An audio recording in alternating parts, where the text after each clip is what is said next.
Bonjour les amis. Aujourd'hui, je voudrais vous partager l'histoire de Christelle. Christelle est infirmière.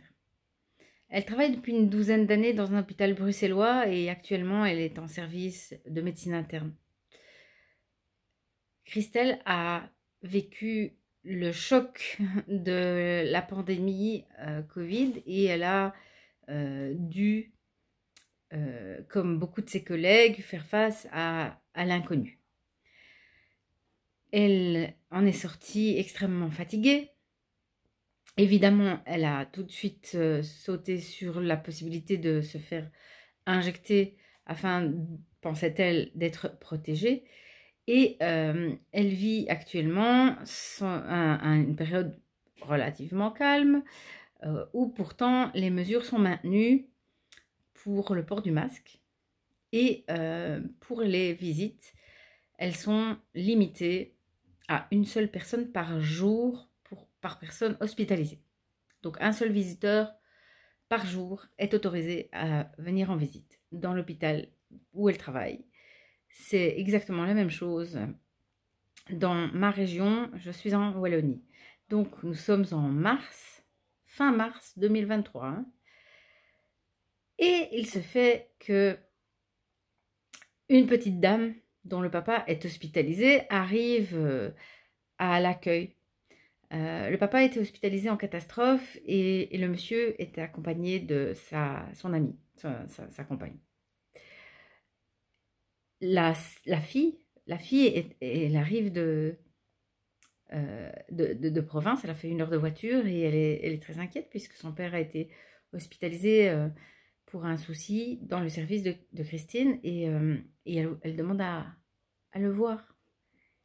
Christine répond, mais non, en fait il y a déjà quelqu'un, donc le règlement c'est le règlement. Et la fille insiste. On sent son inquiétude. Christelle, elle est partagée parce que elle sait au niveau humain qu'elle devrait autoriser cette fille à courir au chevet de son papa. Et puis, il y a ce règlement, c'est très clair. Et puis face à l'insistance de la fille, tout à coup se déclenche une attaque de panique chez Christelle. Et elle se souvient de la souffrance de ces gens qu'on n'a pas pu soigner. Elle se souvient des brancards partout. Elle se souvient de l'hôpital surchargé et des gens qui agonisent alors qu'on ne peut pas les aider, de ces tris qu'ils ont été obligés de faire. Elle et ses collègues et les médecins qui étaient là, bah celui-là je le prends parce qu'il est encore jeune et l'autre je le laisse dans un coin parce que je ne pourrai rien faire pour lui, il est trop atteint.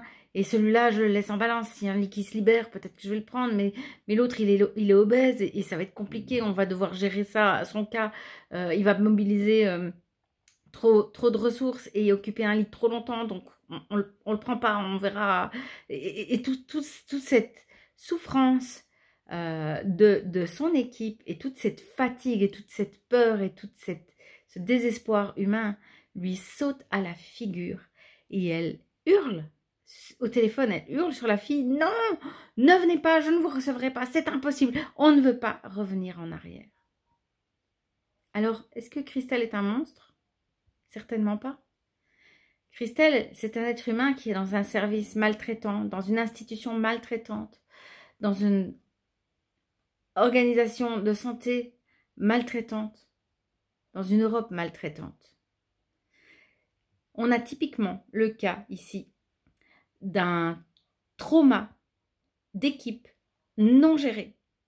Quand vous avez une catastrophe aérienne, une attaque terroriste, un building qui brûle, un accident ferroviaire, toute l'équipe qui s'occupe des blessés, des mutilés, des morts, et qui doit gérer ça comme une médecine de guerre, toute cette équipe après reçoit l'aide de psychologues, reçoit l'aide de médecins, de psychiatres. Il y a un encadrement du trauma. Il faut verbaliser ce qu'on a vécu. Et ici, vous avez dans ce système tellement pervers des traumas d'équipe qui sont généralisés dans beaucoup d'hôpitaux où on s'est arrangé pour qu'il y ait une pénurie. Hein. Si vous ne diplômez plus les gens, que vous n'équipez plus les hôpitaux et que vous n'engagez pas de personnel, et qu'en plus les hôpitaux sont financés, comme c'est le cas maintenant grâce à l'OMS, sont financés en fonction du taux d'occupation des lits. Vous avez des hôpitaux qui sont toujours pleins. Et donc, si vous avez la moindre petite chose qui dépasse, vous n'allez pas pouvoir absorber le choc.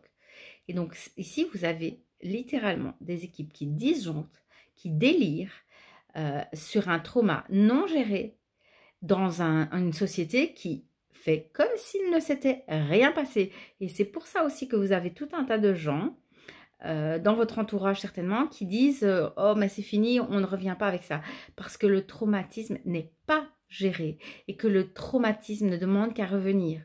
Au moindre petit truc, genre microbe, qu'on va encore nous balancer, on va se retrouver avec des réflexes de panique qui ont été intégrés dans le disque dur des individus et on va avoir des gens qui seront capables de céder sur leur liberté sans discuter, de maltraiter leurs enfants comme ça a déjà été le cas, sans réfléchir et qui seront même prêts à vous balancer à la police ou à vous pousser du train, je veux dire, parce que vous n'aurez pas suivi et que vous n'aurez pas à leurs yeux, que vous serez à leurs yeux responsable de ce trauma il n'est pas du tout digéré, il est juste enfoui sous un vernis de civilisation qui demande qu'à se craquer. Donc voilà, je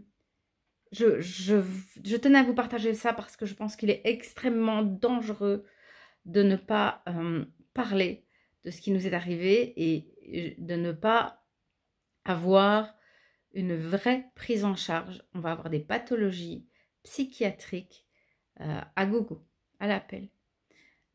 Et n'oubliez pas, nous sommes vraiment dans une société qui dysfonctionne. Le système est malade, il fait un gros cancer là.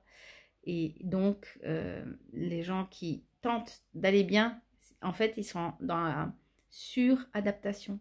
Et c'est toujours mauvais, c'est toujours dangereux. Prenez bien soin de vous. Prenez soin de vos enfants. N'oubliez pas que si on vous prend vos libertés pour les récupérer, vous serez peut-être obligé de donner un rein ou votre enfant. Donc, protégez-vous, protégez les autres, mais pas avec des injections toxiques. Protégez vos enfants, c'est notre avenir. Ne leur prenez pas leurs espérances. Je vous embrasse.